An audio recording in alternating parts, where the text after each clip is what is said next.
In internal family systems, IFS therapy, we explore the idea that the mind isn't singular, but made up of many distinct parts. Think of it as having an internal community, where different parts of you hold unique roles, perspectives, and emotions. For instance, imagine Sarah. A part of her feels joy about reconnecting with an old friend, while another part feels anxious about past misunderstandings resurfacing. This concept is called multiplicity. Each of us has an internal system of parts, like an intricate family, hence the name internal family systems. But trauma can deeply influence how these parts function. Let's dive into what happens to these parts when someone experiences trauma. Manager parts often emerge as protectors to help us navigate challenging or unsafe environments. For example, Alex grew up in a household with unpredictable anger. Over time, Alex's manager parts developed behaviors like hypervigilance and perfectionism. These strategies were attempts to control the environment and avoid conflict. Manager parts are proactive. They work hard to maintain order and prevent distress.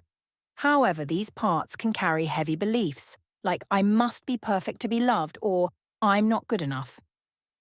These beliefs are called burdens and often shape how we interact with the world. Burdens are intense emotions, beliefs, or memories that attach to parts and influence their behavior. A burden isn't a part itself, but more like a weight that distorts the part's natural role. Imagine carrying a backpack filled with stones. It's not part of your body, but it weighs you down, limiting your movements. Similarly, burdens weigh down parts and can make them act in extreme ways. Firefighter parts are another type of protector, but unlike managers, they react impulsively and intensely to douse emotional pain. For instance, Alex's firefighter parts might turn to overeating, alcohol, or scrolling endlessly on social media to escape feelings of loneliness. Firefighters are more reactive and focused on immediate relief, even if their actions have consequences later. Burdens often form during childhood when we're most vulnerable. For Alex, feelings of I'm not safe or I'm not enough emerged from repeated criticism and lack of emotional support. These burdens shape how parts view the world and themselves. They're like outdated maps, useful once but now guiding us in ways that no longer serve us. A core principle of IFS is that every part, no matter how destructive it may seem, has a positive intention. There are no bad parts. Alex's perfectionism and impulsive habits aren't flaws. They're efforts to protect Alex from pain.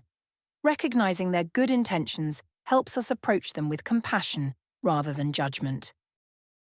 Exiles are parts that carry our deepest wounds. These are often younger, vulnerable parts of us stuck in moments of past trauma. For Alex, this might include a part that still feels the sting of being told, "You'll never be good enough." Exiles are often hidden away by managers and firefighters to prevent overwhelming pain from surfacing.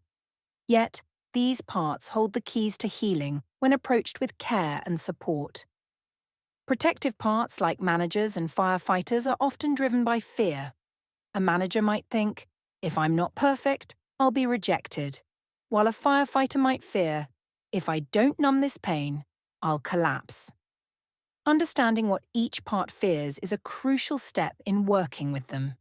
By addressing their fears, we can begin to create a safer internal environment. Sometimes, parts within us become polarized, locked in conflict with each other. For example, Alex's perfectionist manager might clash with a firefighter that wants to binge-watch TV to avoid stress. This tug-of-war creates frustration and confusion. Both parts are trying to protect Alex, but in opposing ways. Resolving these polarizations requires creating a space where parts can communicate and trust each other. At the heart of IFS is the self. Unlike parts, the self is our core essence, characterized by qualities like compassion, curiosity, calm, and courage.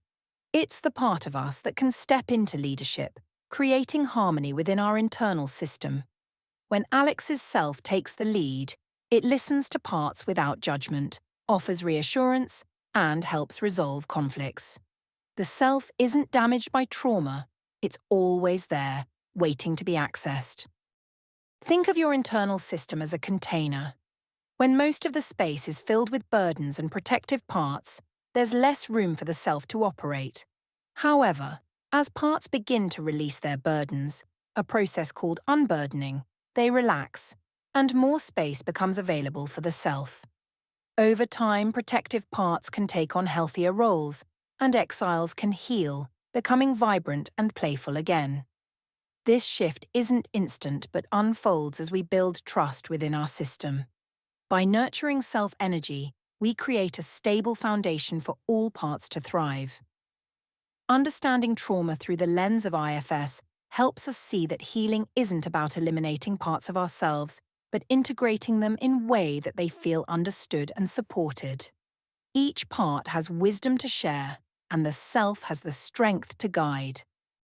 By embracing this inner system, we transform pain into resilience and disconnection into harmony. And there you have it, a different perspective on trauma that I think makes a lot of sense.